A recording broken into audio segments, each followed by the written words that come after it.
श्रावस्ती जिले में बिजली के करंट से बड़ा हादसा हुआ है। करंट की चपेट में आकर दो महिलाओं की एक साथ मौत हो गई है। इससे परिजनों में कोहराम मचा हुआ है। आपको बता दें कि सिरसिया थाना क्षेत्र के शंकरपुर गांव निवासी गुलशन जहां उम्र 23 वर्ष पत्नी मोहम्मद इरफान शुक्रवार सुबह करीब 11 बजे घर में खाना बना रही थी। इस दौरान वह चावल धोने के लिए नल पर गई हुई थी। नल में टुल्लू लगा हुआ था और बारिश होने के कारण नल में बिजली का करंट उतर आया था। जैसे ही गुलशन ने नल को छुआ तभी वह करंट की चपेट में आ गई और नल पकड़े पकड़े ही जमीन में गिर गई।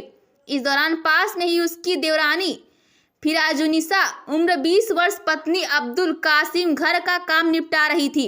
उसने गुलशन को जमीन में पड़े देखा तो उसने सोचा कि उसकी जेठानी किसी कारण से गिर गई और उसे करंट का बिल्कुल भी अंदाजा नहीं था। मौके पर पहुंचकर जैसे ही उसने गुलशन को पकड़कर उठाना चाहा तभी वह भी करंट की चपेट में आ गई और दोनों की मौके पर ही मौत हो गई। परिजनों ने दोनों महिलाओं को नल पर पड़े देखा तो उन्हें करंट का अंदाजा हो गया और परिजनों ने टुल्लू पंप से बिजली की सप्लाई बंद कर दोनों को उठाया, लेकिन तब तक उनकी मौत हो चुकी थी।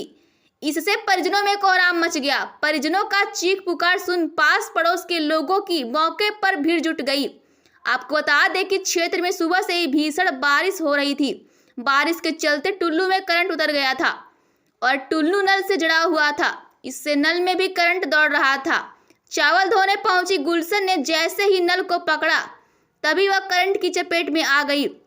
वहीं फिराजुल गुलशन को उठाने गई थी और उसे भी करंट लग गया। इससे दोनों की एक साथ मौत हो गई।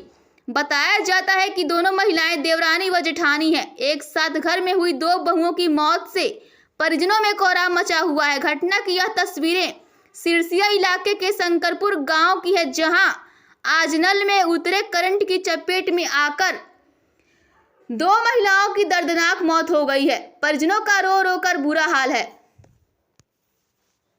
औरत जो थी उसने देखी कि गिर गई तो उसने दौड़ के उठाने लगे तो दोनों चपट गए। ये बताइए किसमें, जैसे आंगन में कि घर में? नल पे स्लिप पे। नल पे। तो वहाँ पे कुछ मोटर लगा हुआ था? हाँ, मोटर लगा है। अच्छा, तो उसी मोटर में करंट आ जाने के कारण ऐसा हादसा ऐसा हुआ। ठीक।